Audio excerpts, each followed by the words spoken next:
I am AceofSpadesFTW and welcome back to part 26 of the No More Heroes playthrough.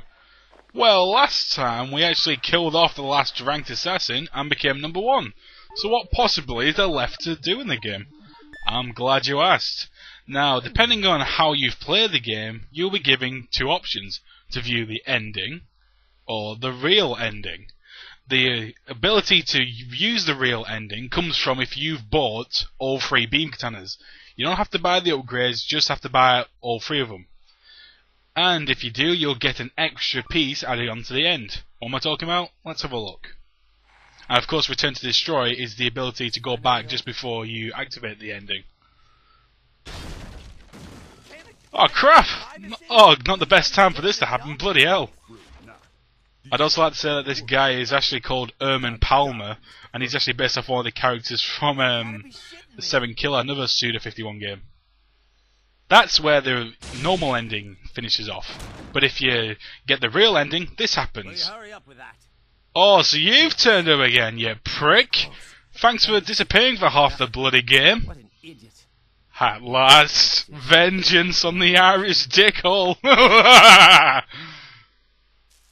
You know I've been waiting for this. What an awesome ending. Okay, let's get this started. Thankfully, since we got really disappointed from the last bloody fight, the Henry one more than makes up for it and is a great way to end this awesome game. Right, as usual, I better list all of his different attacks. The biggest one you'll of course notice is the 5 hit slash combo that he uses, which ends up with him twirling in the air and coming down for one big attack. Ow! Like that, thank you very much. The first few slashes can easily be dodged by simply swinging your Wii remote to swerve to the side, but the very last attack, which is charged up, you're going to have to dodge roll to get rid of that. Once the enemies fall to the ground, you can take a few swings at them and try and get a few hits in. Another one of his attacks is when he backs up a bit and tries to impale you on his beam saber. Again, if you see this coming, it's kind of easy to time your dodging. But just make sure your timing's not off or you're going to find yourself on the end of it and take off some damage, which is not the best thing to be doing in this last fight. Another of his attacks, which you'll have noticed right at the beginning, was when he shoots up 5 energy balls, which is very similar to what those Darth Vader rip-offs were using in the forest actually. Again, what I usually do is I go into a low charge attack to try and dodge them, but if you can't do that, just simply run away for a bit. Very easy to dodge. Now, again, like many of the fights that I've been showing you at the moment, the low charge attack is very useful against this boss. I mean, not only is it great for taking... Ow! Oh, and I didn't even listen to my own dodging advice for that attack.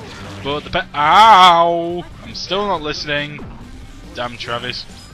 But the best thing about the low charge attack is not only is it great for taking off damage, but it's great for defense to dodge some of his moves. Unlike that. Well, they say 3rd time's a charm, so hopefully I won't do it again. Ah, and as you see there, that's Henry's counter move. Like Bad Girl, he won't do anything, he'll just wait for you to attack and he'll take damage off you if you, ow, imply the invitation. So what you need to do for that is of course either you just completely avoid him altogether, or you choose to use the low charge attack and take off some damage while avoiding him. You know what? Actually, just while it's on the screen, the weird thing I found about Henry for this fight is the fact that he is the easiest enemy in the game that I've found to use the dark side attack on. Because to dodge a lot of his attacks, I swing the Wii remote to dodge to the side like that. But the thing is, it's so easy to do the timing through the dark side for Henry's counter attacks, which I just found very strange for this game. Ah, now you see that. That is, like many of the bosses in this game, Henry's one-hit KO move. I guess every boss has them. What he'll do is, it'll look like he's starting to charge his beam katana, and he'll throw it back like he's about to impale you. This one, however, has a much longer range, and if you get impaled in it, you ain't coming back off it. Well, actually, I think the best way to describe it is to show you. You ain't so tough, Irish lad. Oh.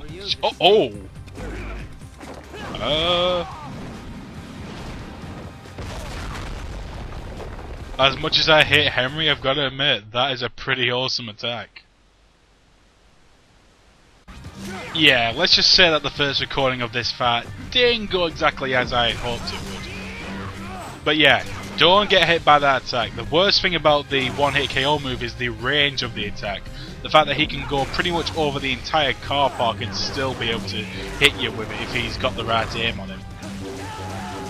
But that's pretty much for the strategy of this fight. That's all of his moves at the moment. He won't pull anything out after this.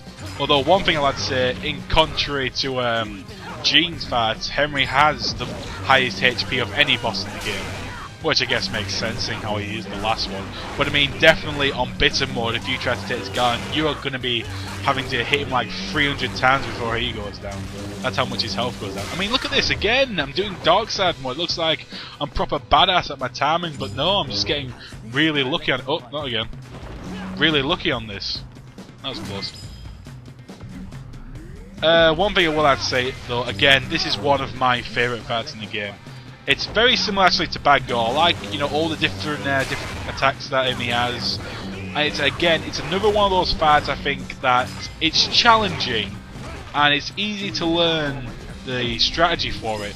But if you fuck up too many times, like, well, I guess I've been improving with me being impaled all the time in this fight. If you lose too much health, you're not going to be able to pull it back right at the end. So you've really got to time yourself when you use that health in the corner. Which you probably will use unless you're like uber elite, no more heroes assassin. Probably completed bitter mode like 20 times or something. Not that I have completed it, but only once or twice. Ah, there we go, I finally got to do a wrestling move with him. I like how skillfully he does everything, you know, he doesn't just, you know, get up clumsily, he has to jump back in style. Oh well.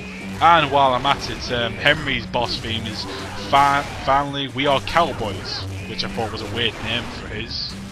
Don't understand why, but I love cowboys. But yeah, awesome battle music. Not as good as Plethora for Breakfast, but I enjoy listening to it.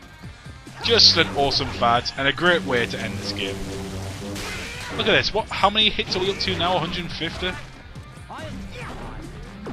And you know, this is even bitter mode. I wonder how many the proper amount is to finish that battle. No! I'm not doing this again after I'm about to win. Fucking Irish prick. Comes in at the last minute, doesn't even explain why he's here. Actually, that's a thing. Henry's beam katana is actually called the Cross Saber because of the 4 beams about it.